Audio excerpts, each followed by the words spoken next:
Hello and welcome to the Office of Undergraduate Research Profiles. We are here today with Dr. Pam Brown, doing a research profile on the Department of Biology and specifically microbiome.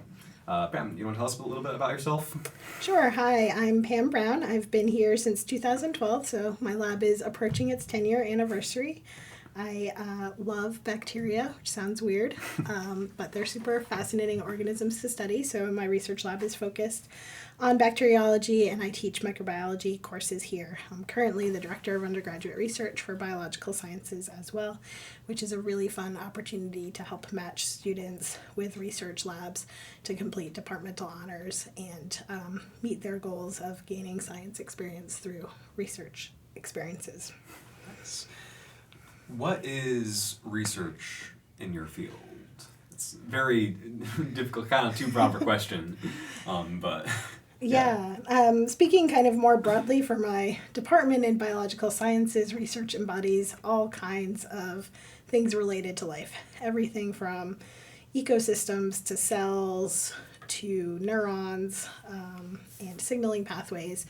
Really, anything that's alive and the processes that underlie life as we know it across scales and influences of the environment, of the genes and proteins on those processes. So, really, almost anything can fit within the framework of biology research.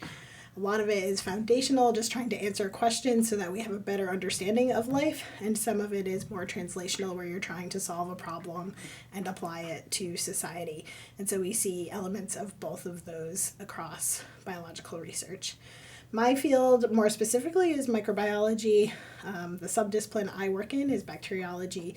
And once again, we see this divide where we have kind of clinical microbiologists who are really focused on infectious disease research, and then other individuals like myself who are asking bigger questions to better understand foundational processes, which 5 or 10 years down the road may have implications for some of those translational things, but it's not our immediate goal. So I kind of think about it as translational research is trying to solve a problem, and foundational research is trying to figure out why that solution works so that we can better expand that knowledge to other systems. yeah, very cool. What's the research environment in your lab, or again, it's if you don't want to go in depth about the whole field of biology, I understand because that's a lot of stuff. But yeah, what is the research environment in your area? Yeah, so it's really different again across biology. So some of my colleagues have field sites. They spend their summers out in cornfields doing work in the field. A lot of our ecologists are studying animals and plants in their native habitats. Some of our scientists are running labs that rely heavily on computational biology and bioinformatic approaches where you don't need anything but a high-powered computer.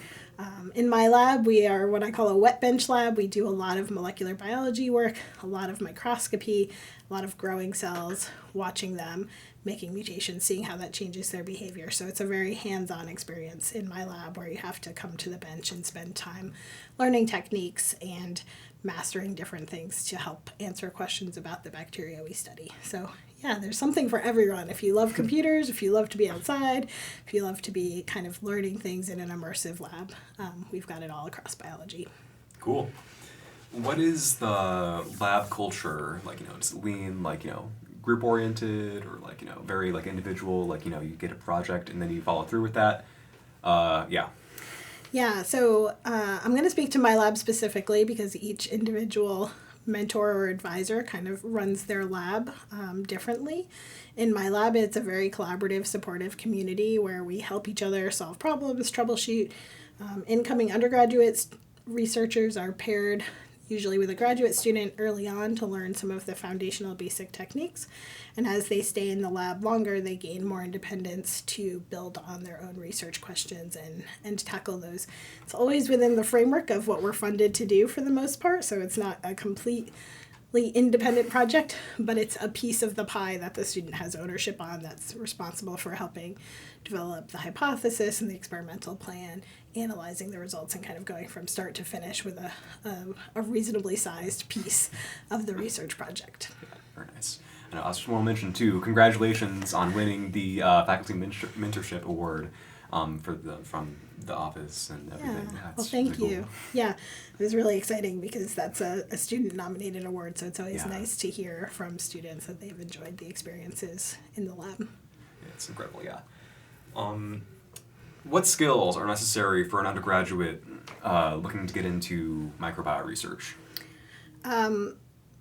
Again, different advisors may have different requirements. For me, I think it's most important to be highly motivated, not just an ends to a mean, but really invested in answering a scientific question.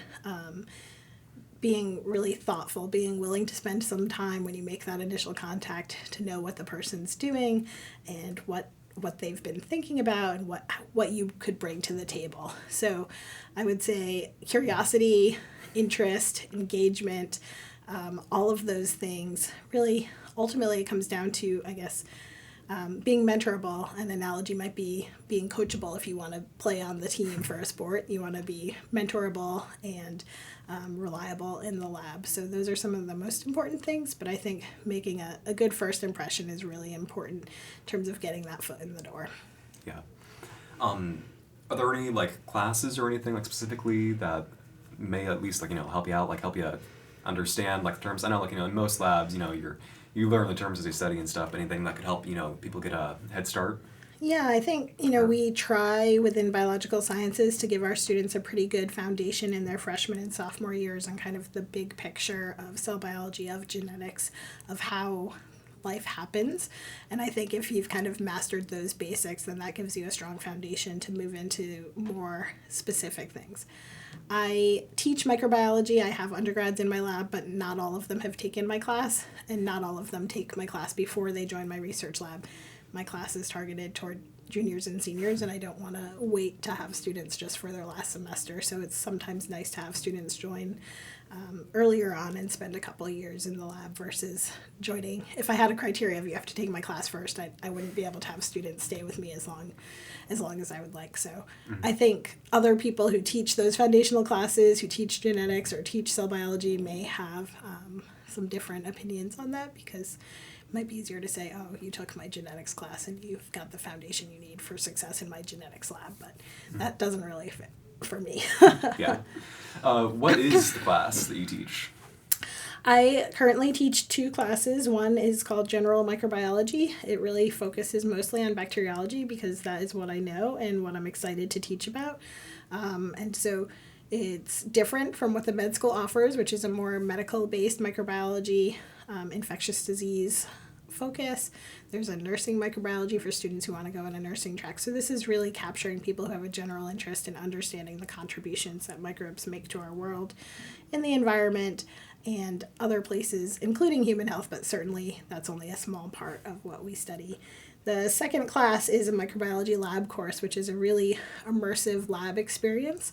Many of the students who take that lab class aren't able, because of other life or sports or other interests where they have to work outside, to join a research lab. And so we tried to build as an immersive a lab experience for students to have in the classroom as possible. And so in that class, students spend 4 hours per week in the lab, and they really go from start to finish through a research project, and they present at class project day. And it's been a really fun class. It's my favorite one to teach, and we're kind of revamping it this summer to make it an even more immersive experience and adding a second section. So I'm really excited about that. So are there any like hard skills that are necessary for doing microbiome work that may be useful to know before? I think a lot of what needs to be learned has to be learned in the lab. It's hard to come into it. Aseptic technique, which means keeping things sterile, is really important for all of our experiments. If we want to study a bacterium, we can't get contamination from the bacterium on our hands or the table or when we cough or sneeze. So learning the techniques of keeping your workspace sterile and keeping your experiments sterile is something that people have to learn early on, but it's very unlikely that you encounter that in your day-to-day life. Other skills, like you mentioned before, really build on some of the things you learn in class. So if we're going to be doing molecular biology and learning PCR, it's helpful if you understand what DNA is, how an enzyme is, how you replicate DNA, so that we can talk about these processes when we make mutations and we're deleting genes, knowing what that means and what the promoters are. There's a lot of foundational content on genetics that builds on. And so we really do work with our undergrads to meet them where they're at and help them to learn what they need to know. I think to be as inclusive as possible, it's important to meet students where they're at and have them be willing to rise up to the challenge. And I think probably the biggest skill a student can have coming into a research lab is perseverance and an understanding that failure will happen. A lot of times students learn through the academic trajectory how to study, what to do, how to get their target grade, whether that's an A, B, or C. But in the research lab, it doesn't always correlate. Effort doesn't always equal output, and kind of learning to accept failure as part of the learning process is a really challenging thing to do. So kind of working on that growth mindset aspect can be super helpful. Okay. What are the expectations of undergraduates in this field? So in biological sciences, students who are majors who want to pursue departmental honors or complete a capstone are generally expected to work in the lab 12 to 15 hours per week. What exactly that means can be variable. For me, it can mean if you're reading papers or you're doing some data analysis from home. It doesn't always mean you're in the physical space. Things like attending lab meeting, joining conferences, those all count in my view. So working with your advisor to really clarify those expectations is really helpful. For students starting out either in paid positions or volunteer work, usually they start out kind of with a little bit of a lighter load as they pick up the skills, and that again would typically increase over time as they're gaining more independence in the lab.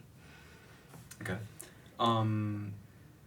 How do undergraduates fit into the research space? I know in your lab especially, you try to really work in undergraduates in there to get them involved. Do you want to talk about that? Yeah, I mean, lab space is limited, so I can't take indefinite numbers of undergraduate students, and I think that's one of the problems we have in biological sciences is we're a large major and we have a limited number of research active faculty. We literally don't have enough spaces for every student, and so finding the right matches, the right match between faculty and student mentors is really important, and each individual lab kind of has to decide how many people they can accommodate. We don't want to take too many people and not provide good mentorship and support so that those students succeed and meet their goals. So there really is some trade-offs there, and that's part of what's motivated me to think about how we can build more research experiences through classroom opportunities to kind of increase engagement for our students. So it's actually a tricky question because I think we all wish we had more fit. I will say for students in biological sciences not to feel discouraged that you are not limited only to biosci labs. You can go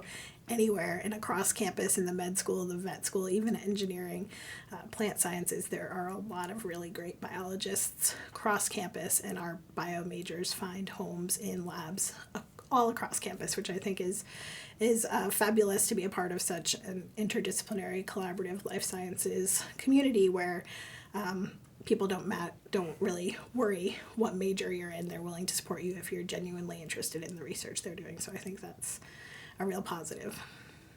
Okay. What are some interesting projects that are currently going on in just the Department of Biosciences? Yeah, so I want to highlight a couple of our assistant professors in particular because they're newer and they're really engaged in doing some exciting work. So we have Lauren Sullivan, who works on prairie restorations, and so she's really interested in understanding how herbivores and seed dispersal impacts the success of prairie restoration. She just got funded to do a brand new project on bison, which I think is super cool, so they get to go out. I think they went out to Kansas to check out some of the bison and think about how these huge animals play important roles in prairie restoration. Ruthie Angelivici actually just got promoted to an associate professor, so that's super exciting, and she has been a great mentor to undergraduate students as well. They're really interested in understanding how seeds can become nutritious or to better fortify seeds, so to understand where the nutrient deficiencies are in different seeds and to improve that understanding. And so in her lab, it's a mix of greenhouse experiments and field experiments and bench experiments and computational. She really has a whole gamut of opportunities and has worked with students in computer science or engineering and biological sciences from all over campus, which I think is really impressive. Eve Chabot is a cell biologist in the department. He studies tumor ecology, and he's really interested in thinking about how cancer cells communicate with each other, how the environment impacts the ability of cancer to progress disease and to evade kind of therapeutic treatments. And clearly you can see the translational implications of the work they're doing. He, again, has been a really strong advocate for undergraduate research in the lab. I could go on and on if you want. Okay, we'll move on. Sounds good. Yeah. What are some things that undergraduates can do to make themselves more desirable research candidates? We've sort of already talked about this, but yeah. Yeah, I think it's a little bit tricky. I think a lot of students who are maybe on the pre-med track have kind of this checklist of items that they think they need to do to be ready for those med school applications. And for research, it's not quite the same thing. So I think speaking more toward maybe students who want to go to graduate school and pursue research, it's really important to get those research experiences early, and if the fit isn't right, to switch and test something else out. I think for students who are really interested in research, pursuing opportunities outside the University of Missouri when summer research experiences are available to students, again, that is great. I've hosted summer research students in my lab, and I think that's a really positive opportunity as well. So again, it's really hard to say get more experience so that you can join a lab, because it's just not practical to do that. So I think really focusing on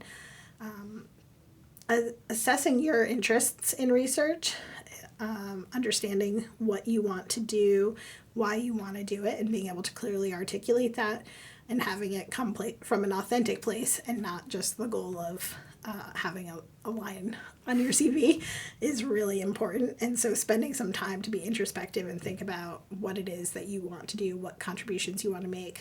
I think research is a mutually beneficial opportunity. So the advisor is giving a lot to you, and in turn they're expecting you to contribute to the research. And so thinking about what can you bring to the table, what do you need to succeed, and being able to have a productive conversation. How has the research landscape changed since you began? Yeah, so I think funding of research labs always ebbs and flows, and that's a real challenge to get through. And so as we think about how to support undergraduate researchers, in particular in the research labs, I've been super grateful for the programs that we have on campus to help fund undergraduates. I think it's great when undergraduates get this experience and get paid for it, so that they don't have to feel as if they're paying tuition to work in my lab for free. So it's really the best opportunity when we can allow for some funding mechanism coupled with getting credit and achieving their goals. So that is one thing that I would love to encourage the administration to think about here is continuing to support undergrad research and providing mechanisms for PIs to compete or get money to support that, given the landscape of grant funding being such a challenge right now. Yeah. As we mentioned before, you recently won the 2021 MU Undergraduate Mentor of the Year award, which is a great honor. It's amazing. It's nominated by students who work in the lab. So obviously you're doing something right. What do you do? Reverse that. What do you enjoy most about mentoring undergraduates? I think it's really satisfying to watch students who come in really become scientists, to see the light bulb go off and gain the understanding of what it means to be a scientist, not only for what they can do in the research lab, but how it applies to their life outside in terms of thinking about decision making and when you go to vote and how to do research and what it means to assess whether a source is good or bad and whether you have to interpret the information you have to the best of your ability. It's a really great skill to have moving forward. And so kind of watching students come in with a to-do list and doing what they're asked to do, and watching as they transition from kind of being lab assistants where they're helping you to do something to being well-rounded scientists who think about how the scientific approach and training is going to impact them, even if they don't go to grad school or want to become a professor or have a research career. The most satisfying comment one of my undergrads told me was that she knew she didn't want to do research, but she wanted to keep doing it as an undergrad because she felt like it was going to really help her meet her goals when she goes into public health and public policy because of the training that she's getting as a scientist. And I think that's what motivates me. I also think having undergrads in the lab is just great. You know, they spend more time outside of Tucker Hall than any of the rest of us. They bring in news from campus and Columbia and the world. Sometimes they bring fun trivia apps or have ideas for outings that wouldn't necessarily come to mind of the rest of us. And so it just really helps to keep the lab a positive environment. Nice, cool, yeah. Are there any practices that you think help make a better mentor? I think there's no one right thing to do as a mentor. I think the number one thing really is to work with each individual, to get to know each individual, to think about what their goals are, and to design a custom path to success, whatever that means to that individual student, whether it means going on to dental school or going on into the workforce right away, kind of thinking about what are both the technical lab-based skills that are going to be beneficial and what are the tangible skills that are going to be beneficial, and trying to work with them to design a project that's going to help them to be the most successful they can be, while also providing crucial, important information to the lab so that we can recognize their achievements through publications and other things. So I think really taking an individualized, personalized approach, taking time to get to know them as people, and bringing their interests into the research environment is really helpful. Cool. All right, well, we'll let you go Okay. since your throat's right out. But yeah, it's been a real pleasure talking to you. This has been the Office of Undergraduate Research, Research Profiles with Dr. Pam Brown. Again, like I said, it's been a pleasure to talk with you. Thank you so much for this opportunity. It's been fun to talk with you all.